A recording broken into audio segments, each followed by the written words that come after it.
महाराज जी ने भी बहुत अच्छे अपने सानिध्य से धर्म प्रभावना के प्रसंग उस संग के साथ बनाए। एक अद्भुत चातुर्मास स्मरणीय, जैसा कि योग सागर जी महाराज जी स्वयं अपने मुख से सुनाते रहते हैं, बहुत आनंदमयी रहा। भट्टारक जी ने भी खूब संग का ध्यान रखा, महाराज जी से भी बहुत प्रभावित रहे। कन्नड़ में बातचीत भी होने में भट्टारक जी को भी खूब रुचि बढ़ती थी, और महाराज जी का स्वभाव भी उस तरीके का है, और बहुत अच्छे धर्म प्रभावना के साथ वहाँ पर वो विराजमान थे।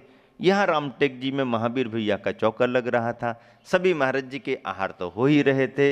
आचार्य श्री का क्रम अभी नंबर अभी आया ही नहीं, तो खुशी भी थी और कुछ निराशा भी थी, क्योंकि कोई भरोसा भी नहीं है।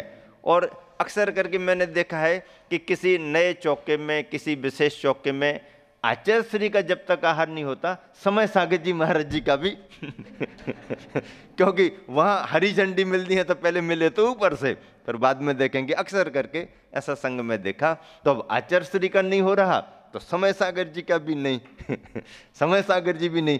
अब महावीर भैया वगैरह मिले, बैठे, भैया विधि बनाओ। अब बना तो रहे महाराज जी, बनना चाहिए, ऐसा नहीं होना चाहिए, बनना चाहिए। हाँ हाँ, हम तो अपना कर्तव्य कर ही रहे हैं, हम तो श्रावक हैं, ऐसा वो कहते।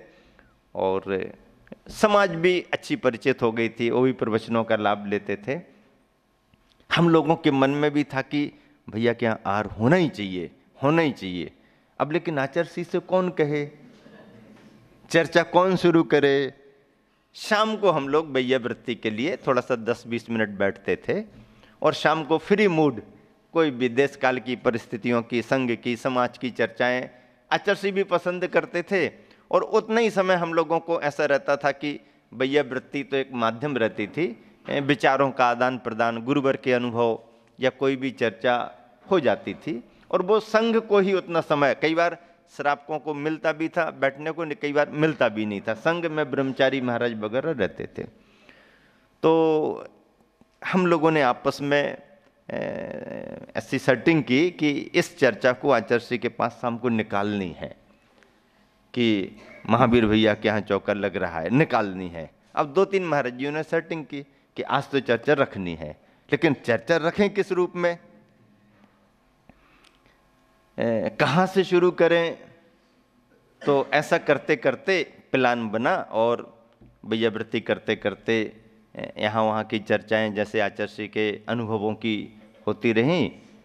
फिर चौकों की आचार्य श्री, इस बार बहुत भीड़ हो रही है रामटेक में, लोग बहुत लंबे लंबे समय तक लगाते रहते हैं। आचार्य श्री बोले क्या करूं मैं, इतने सारे चौके लग जाते हैं, और अब लोगों को प्रतीक्षा तो करना ही पड़ती है। अब तो उनका पुण्य है, भाग्य है, करना चाहिए। हाँ आचार्य श्री, ये नागपुर वाले तो ठीक हैं, बुंदेलखंड के तो ठीक हैं, तो पक्के हो गए हैं, ऐसा करते गए। तो आचार्य श्री बोले तो अब तो बोले तो अपन को थोड़ा सा ऐसा मिला कि कुछ बोल सकते तो मैं। हमने कहा धीरे से, आचार्य श्री कुछ श्रावक कर्नाटक से भी आए हैं कुछ श्रावक कर्नाटक से भी आए हैं। बोले नहीं, मतलब ख्याल में है। तो हमने कहा आचार्य श्री हम लोगों के तो बाहर रोज हो रहे आचार्य श्री। हाँ, लेकिन आचार्य श्री आपका आहार नहीं हो पा रहा। ऐसी कौन सी विधि लेकर के निकल जाते आप हैं कि उनके यहाँ योग ही नहीं बनता। धीरे से अंगूठे से बात मत करो, ऐसा अंगूठे से सारा। तो अब और महाराज जियों ने उकसाया कि आचार्य श्री की कोई अटपटी विधि होगी, कोई नई विधि होगी, कुछ ऐसा लेके निकलते होंगे। हमने कहा विधि तो अपनी जगह है आचार्य श्री, लेकिन क्या सोच करके आपका पड़गहन वहां पर नहीं होता है क्या सोच करके आचार्य श्री आपका पड़गहन वहां नहीं हो पा रहा। अब जिसका उत्तर तो मुश्किल है, क्या सोच करके, मतलब यदि महावीर भैया का ख्याल जाएगा तो महावीर भैया का ख्याल काय को जाए, और श्रावक का ख्याल जाएगा तो सभी जगह होना चाहिए। अब आचार्य श्री जब हम लोगों से कहते हैं कि अपन को ये थोड़ी मानना पड़ता है कि कौन किसका, वो तो श्रावक बन करके खड़े होते हैं, सब जगह जाना चाहिए। तो आचार्य श्री श्रावक बन करके ही तो वो खड़े हुए हैं। अब वो तो सतलगा वाले कर्नाटक वाले कर्नाटक में रहे, ये तो अभी श्रावक बन करके आए। ये भाव प्रकट हुआ तो आचार्य मैं समझ रहा हूँ क्या कहना चाह रहे तुम लोग सब महाराजों की तरफ क्या कहना चाह रहे समझ रहा हूँ। कुछ नहीं, हंसी में बात निकल गई। 1-2 दिन और निकल गए, लेकिन अपना जो प्रयोग था वो सफल हुआ और आचार्य श्री का पड़गान हुआ। जितनी खुशी महावीर भैया को पड़गान करके आहार दान देने में हुई, उससे भी ज्यादा खुशी संघ के सभी महाराजों को हुई। होनी ही चाहिए, होती है। और फिर बहुत अच्छा धर्म लाभ महावीर भैया ने लिया। यथायोग नियम वगैरह भी उन्होंने लिए। संघ की खूब अच्छे से मतलब वैयावृत्ति आदि का ध्यान रख करके फिर संघ का तो विहार हो गया और अपन डिंडोरी से भी विहार करके अमरकंटक की ओर बढ़ रहे हैं। ये वर्ष सन 1994 का अमरकंटक के लिए आचार्य श्री को प्रवास देना था। अमरकंटक एक शहडोल जिले में है। अजैन बंधुओं का मुख्य स्थान माना जाता है। नर्मदा नदी और सोन नदी का उद्गम स्थल माना जाता है। नर्मदा नदी वहाँ से निकल करके और आगे बढ़ते बढ़ते गुजरात तक गई है। नर्मदा नदी का उल्लेख जैन ग्रंथों में भी है, रेवा नदी के नाम से है। और रेवा नदी का उल्लेख इस रूप में भी आया है कि रेवा नदी के किनारों पर, तटों पर मुनियों ने निर्वाण भी प्राप्त किया है। और इस मायने में उल्लेखों के अनुसार सिद्धवरकूट में भी नर्मदा नदी ही बह रही है, वहाँ पर भी निर्वाण भूमि है। सिद्धवरकूट जो मतलब है वहाँ पर निर्वाण स्थली मानी गई मुनियों की। नर्मदा नदी का प्रवाह वहाँ से है। नेमावर में भी नर्मदा नदी का ही प्रवाह है, उसके बारे में भी उल्लेख मिलता है निर्माण भूमि का। तो इस तरह से नर्मदा नदी के किनारे रेवा उह तडग्गे ऐसा करते हुए कुंद कुंद स्वामी ने भी लिखा, पूज्यपाद स्वामी ने भी उल्लेख किया। नर्मदा नदी का उल्लेख रेवा नदी के रूप में आया हुआ है। तो उद्गम स्थल है, नर्मदा नदी का उद्गम स्थल अमरकंटक है। घना वन जंगल है, एक तरह से हिल स्टेशन है। मौसम वहीं के हिसाब से चलता है। ठंड में तो बहुत ज़्यादा ठंडी पड़ती है, गर्मी में गर्मी का एहसास भी नहीं हो पाता है। ऐसा स्थान आचार्य श्री के लिए बहुत पहले से ही उस इलाके के श्रावक बंधु कोतमा, शहडोल, बुढ़ार, बिलासपुर आदि आदि के इस बात को लेकर के निवेदन करते थे कि आचार्य श्री एक बार उस तरफ आपका विहार हो, और यदि योग्य स्थान आपको लगे तो कोई हम लोगों को उस इलाके के लिए कोई एक धर्म स्थल बनाएं आप। सभी समुदायों के भी धर्म स्थल वहाँ पर बने हुए हैं, जगह मिलती हैं।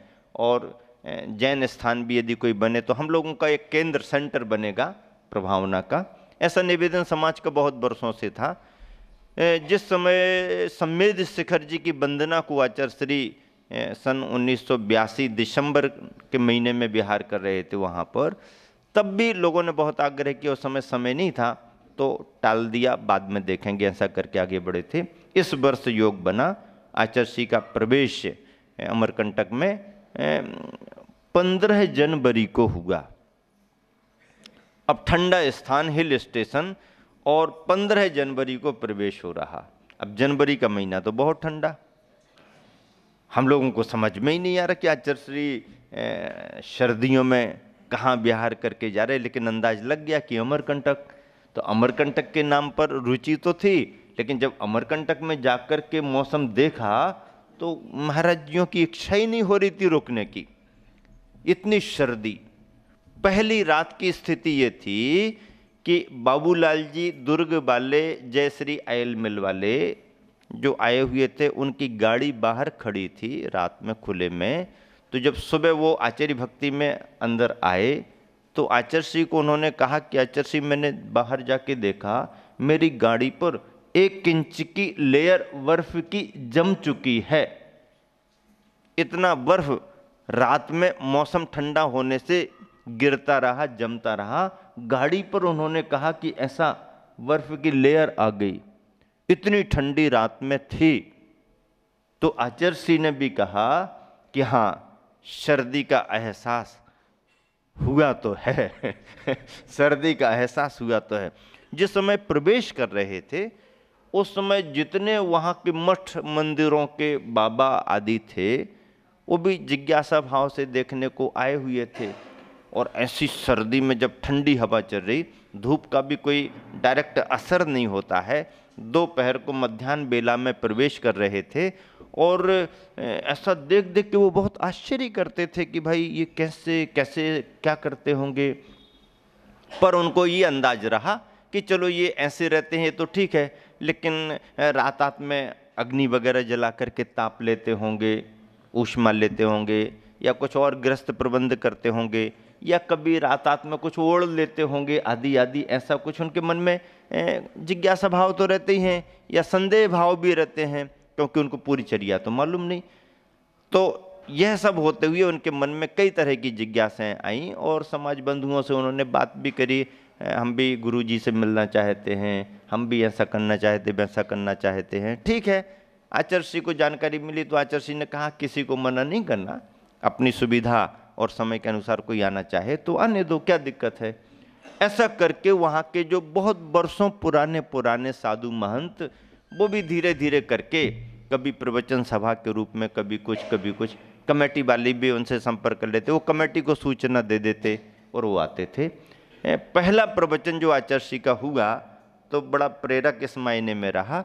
एक मठ के स्वामी जो भी उनके बाबा जी थे, वो विशेष प्रतिनिधि के रूप में वहाँ उपस्थित थे, और भी कई साधु थे। तो उनको भी कमेटी ने निवेदन किया कि आप कुछ बोलना चाहें तो बोलें। तो उन्होंने बोला, और बोलते हुए उन्होंने कहा कि देखो भाई, ये हम सुनते आ रहे हैं और जानते हैं कि संसार में 2 बातें बहुत दुर्लभ हैं, बहुत पुण्य योग से मिलती हैं। और उन बाबा जी ने अपने अनुभव से बताया कि पहली तो बात है कि विद्या यानी ज्ञान की प्राप्ति बहुत दुर्लभता से मिलती है। विद्या प्राप्त हो, ज्ञान प्राप्त हो, बहुत दुर्लभ है। और दूसरी बात उन्होंने कही कि देखो, नदियाँ तो सब जगह मिल जाती हैं, कहीं सागर मिल जाए, बड़ा सागर मिल जाए तो उसका महत्व भी बहुत बड़ा होता है, ऐसा उन्होंने कहा। और कहते कहते फिर ये और कह दिया कि अरे भाई, विद्या मिल जाए तो बड़ा सौभाग्य है, सागर मिल जाए तो बहुत बड़ा सौभाग्य है, पुण्य का योग माना जाता, लेकिन आप लोग तो महा बड़भागी पुण्यवान हो कि आपको विद्या ही नहीं, सागर ही नहीं, बल्कि विद्या के सागर मिले हुए हैं। अजैन साधु ने, मठ के महंत ने ये अपने भाव प्रकट किए और दुर्लभता बताई कि जैन समाज इस मायने में बड़ी भाग्यशाली है कि इनको एक एक ही नहीं बल्कि दोनों का सम्मिलित रूप विद्या के सागर महाराज मिले हुए हैं।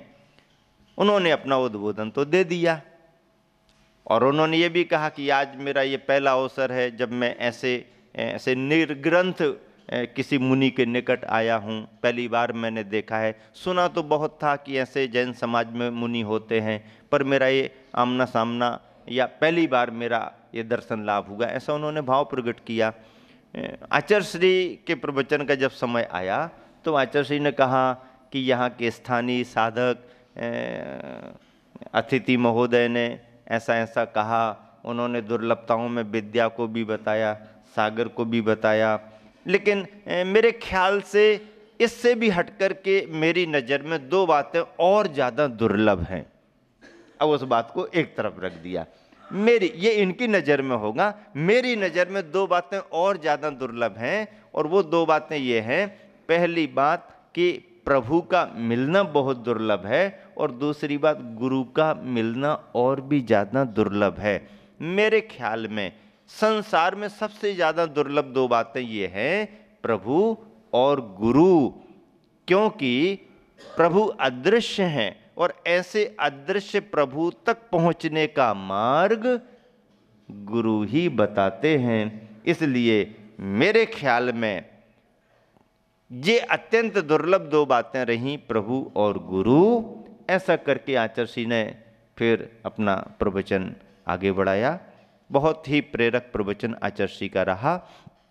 अमरकंटक में जितने भी आचर्षि के प्रवचन हुए उन सारे प्रवचनों का संग्रह किया गया। एक पेंड्रा रोड के वेदचंद जैन पत्रकार करके थे उस समय, और वह बहुत प्रयास करते थे, प्रति रविवार को आकर के रिपोर्टिंग करते थे, हम लोगों के पास बैठते थे, हम लोग भी कुछ उनको आचर्षि के वाक्यांश वगैरह बता करके उनकी पूर्ति कराते थे। और ऐसा करके उन्होंने संग्रह किया, और उस संग्रह को फिर मैंने स्वयं उनसे लेकर के उसको बहुत अच्छे तरीके से संपादित किया। और उसी प्रवास में आचार्य श्री के ही सानिध्य में उन सारे प्रवचनों का संग्रह, पहला संग्रह अमरकंटक का जो था उसे वहीं पर प्रकाशित किया, एक विशेष नाम से प्रकाशित किया। और वो विशेष नाम भी इसलिए मिला क्योंकि आचार्य श्री ने उस प्रवास में उस स्थान की पहचान बनाने के लिए समाज के निवेदन पर कुछ नामकरण तो हो, यहाँ पर हम मंदिर बनाएंगे, ये करेंगे, वो करेंगे, तो कुछ नामकरण हो। तो ऐसा करके आचार्य श्री ने सर्वोदय तीर्थ करके नाम दिया, आशीर्वाद दिया। और समाज ने फिर जो भी काम वहाँ पर शुरू किए, सर्वोदय तीर्थ अमरकंटक, सर्वोदय तीर्थ अमरकंटक के नाम से किए। अस्थायी तौर पर मंदिर की स्थापना हुई, पेंड्रा रोड से प्रतिमाएं आईं और चैत्यालय विराजमान करके संघ की चर्या चलती रही। ग्रीष्म काल संपन्न हो रहा था, और ग्रीष्म काल के सारे प्रवचनों का सार जब तैयार हुआ तो मेरे मन में भाव आया कि संग्रह का नाम सर्वोदय सार रखा जाए।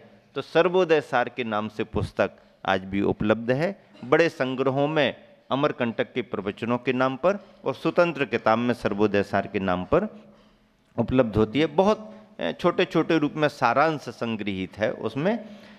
इस तरह से सर्वोदय सार पुस्तक भी सभी को मिली।